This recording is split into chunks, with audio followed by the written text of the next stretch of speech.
Thank you, President. Thank you, President. Mr. Putin, will you agree to a ceasefire? Mr. Putin, will you commit to not killing any more civilians? Thank you, President. Let's go. Come on, guys. Thank you, President. Let's go. Mr. President. Hello everyone, welcome to world watch. So जिस बात का अंदेशा था finally वही हुआ है।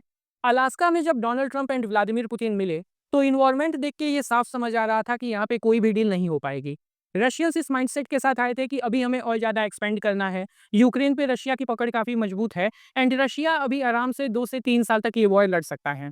जबकि US की तरफ से अपने F-22 fighter jets and B-2 stealth bombers को दिखाया गया ताकि रशियंस के ऊपर एक प्रेशर एक्सर्ट किया जा सके। फाइनली इसके बाद दोनों लीडर्स मिले, दोनों ने हाथ मिलाया, स्माइल पास की और 2.5 से 3 घंटे की एक मीटिंग हुई। लेकिन मीटिंग के बाद ये साफ कर दिया गया कि there is no deal until a deal. In short, Ukraine and Russia की जो पूरी वॉर है इसको लेके कोई भी सीज फायर एग्रीमेंट यहाँ पे नहीं हो पाया है एंड अलास्का की ये जो समिट है ये पूरी तरीके से फेल रही। हालांकि बीच में डोनाल्ड ट्रंप ने अपने प्रेसिडेंशियल लेमोजिन में व्लादिमीर पुतिन को सफ़र कराया एंड एक नेक्स्ट समिट के लिए व्लादिमीर पुतिन ने डोनाल्ड ट्रंप को इन्वाइट किया है मॉस्को में। लेकिन इसके अलावा इस मीटिंग से ज़्यादा कुछ खास निकला नहीं है एंड ये जो नेक्स्ट समिट की बात हो भी रही है, करंट सिचुएशन को देख के ऐसा लगता है कि आने वाले 1 से 2 सालों के भीतर कोई भी अगली समिट होने वाली नहीं है एंड अभी रशिया यूक्रेन की वॉर आराम से 1 से 2 साल और चल सकती है, उससे भी ज़्यादा ये वॉर खिंच सकती है क्योंकि कोई भी ग्राउंड मिल नहीं रहा जहां पे किसी भी तरीके के नेगोशिएशंस किए जा सके। बेसिकली अलास्का में समिट के शुरू होने के पहले ही ये साफ हो गया था कि यहाँ पे जो कुछ भी डिसीजन लिए जाएंगे इसका ज़्यादा कुछ मतलब रहेगा नहीं क्योंकि यूक्रेन का कोई भी रिप्रेजेंटेटिव यहाँ पे नहीं था एंड यूक्रेन ने ये पहले ही साफ कर दिया था कि अलास्का समिट का कोई भी फैसला यूक्रेन एक्सेप्ट नहीं करेगा एंड इसके बाद नेगोशिएशन के लिए ज़्यादा कुछ बचता नहीं। रशिया ईस्टर्न यूक्रेन पे अपनी क्लेम को छोड़ेगा नहीं एंड रशिया ये भी अलाउ नहीं करेगा कि वेस्टर्न यूक्रेन नेटो को ज्वाइन कर ले। यूक्रेन पहले ही ये साफ कर चुका है कि वो अपनी ज़मीन देके किसी भी सीज फायर एग्रीमेंट को एक्सेप्ट नहीं करेंगे एंड ये बात बहुत हद तक सही भी है।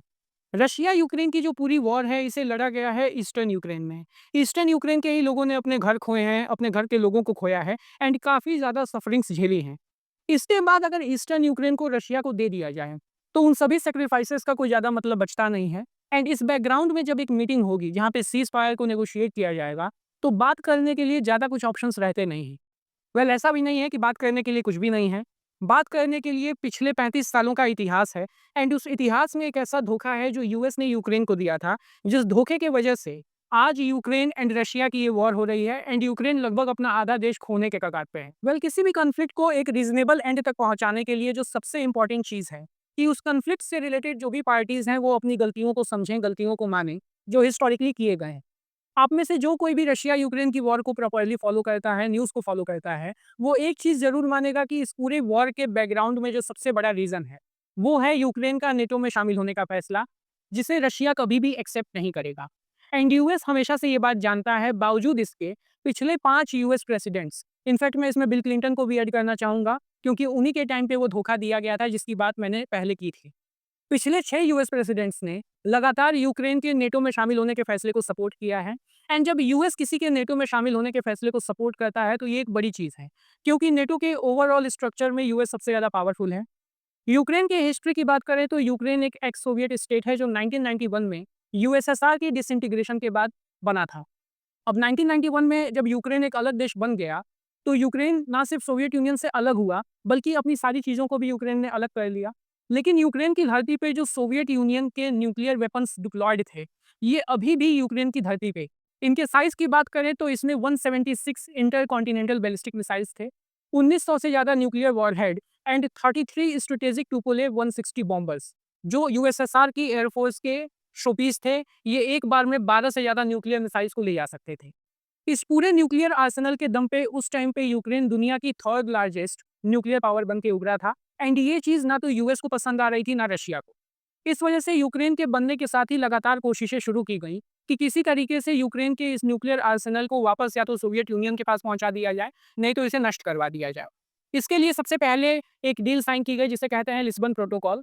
इस प्रोटोकॉल में ये डिसाइड किया गया कि जो भी एक्स सोवियत स्टेट हैं जो अब फ्री हो रही हैं एंड उनकी धरती पे जो भी न्यूक्लियर वेपन्स हैं इन्हें धीरे धीरे नष्ट कर दिया जाएगा क्योंकि न्यूक्लियर वेपन्स सिर्फ सोवियत यूनियन के पास होने चाहिए। हालांकि यूक्रेन ने लिस्बन प्रोटोकॉल को एक्सेप्ट नहीं किया एंड अपने न्यूक्लियर आर्सेनल को नेशनल प्रॉपर्टी डिक्लेयर कर दिया। इसके बाद इस पूरे मामले में यूएस ने इंटरफेयर करना शुरू किया। उस टाइम पे यूएस प्रेसिडेंट थे बिल क्लिंटन इन्होंने लगातार मीटिंग्स ऑर्गेनाइज करवाई between Russian president Boris Yeltsin and उस टाइम पे यूक्रेनियन प्रेसिडेंट थे क्रावचुक।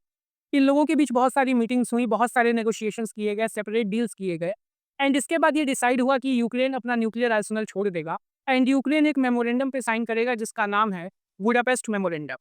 लेकिन यूक्रेन बुडापेस्ट मेमोरेंडम को साइन करने से पहले ये चाहता था कि उस टाइम पे जो भी न्यूक्लियर पावर्ड नेशन है, उस टाइम पे 5 ऐसे नेशंस थे जिनके पास न्यूक्लियर वेपन्स थे, US, Russia, Britain, France and China. Ukraine ये चाहता था कि ये सभी 5 न्यूक्लियर पावर्ड नेशन उसे सिक्योरिटी गारंटी दे कि ना तो ये कभी इसके ऊपर न्यूक्लियर वेपन्स का इस्तेमाल करेंगे एंड अगर कोई यूक्रेन को अटैक करता तो ये पांचों देश एक्टिव सपोर्ट प्रोवाइड करेंगे यूक्रेन को। अब ब्रिटेन, फ्रांस एंड चाइना ने तो अपने अपने सिक्योरिटी गारंटीज दे दी है कि ये तीनों देश ना तो कभी न्यूक्लियर वेपन्स का इस्तेमाल करेंगे एंड अगर यूक्रेन पे कोई अटैक होगा तो ये एक्टिव सपोर्ट प्रोवाइड करेंगे, जैसा आज ब्रिटेन एंड फ्रांस कर रहे हैं, चाइना नहीं कर रहा है बिकॉज जियोपॉलिटिक्स ही ऐसी है। लेकिन यूएस एंड रशिया ये दोनों सिक्योरिटी गारंटी पे साइन नहीं करना चाहते थे। मे बी यूएस को उस टाइम पे ये अंदेशा था कि फ्यूचर में एक रशियन यूक्रेनियन वॉर हो सकती है एंड उस टाइम पे यूएस अगर साइन कर देता है सिक्योरिटी गारंटी पे तो एक लीगल ऑब्लिगेशन हो जाएगी कि यूएस एक एक्टिव सपोर्ट प्रोवाइड करे यूक्रेन को एंड रशिया किसी भी कीमत पे सिक्योरिटी गारंटी पे साइन करने को तैयार नहीं था, जैसा रशिया आज भी तैयार नहीं है। आज भी सीज फायर के लिए यूक्रेन की डिमांड है कि रशिया की तरफ से उसे सिक्योरिटी गारंटी दी जाए, लेकिन रशिया आज भी किसी तरीके की सिक्योरिटी गारंटी देने को तैयार नहीं है।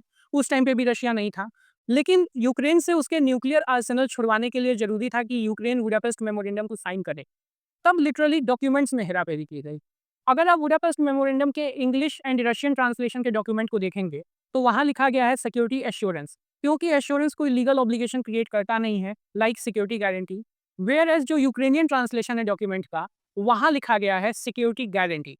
इस लेवल की हेराफेरी डॉक्यूमेंट्स में की गई यूएस के द्वारा एंड तब जाके यूक्रेन ने बुडापेस्ट मेमोरेंडम को 1996 में साइन किया एंड अपने न्यूक्लियर आर्सेनल्स को छोड़ दिया। वापस से यूएस आज वही कर रहा है जो यूएस ने 1996 में किया था।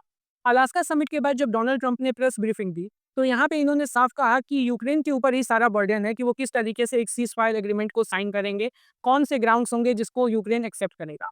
बेसिकली कहने का मतलब साफ था कि यूक्रेन अपना ईस्टर्न हिस्सा रशिया को दे दे, बाकी हिस्से पे कोई सिक्योरिटी गारंटी मिलेगी नहीं एंड इस तरीके से एक टेम्पररी सेटलमेंट करके एक सीज फायर करा लिया जाए एंड फ्यूचर में अगर एक वॉर और होती है तो तब की तब देखी जाएगी।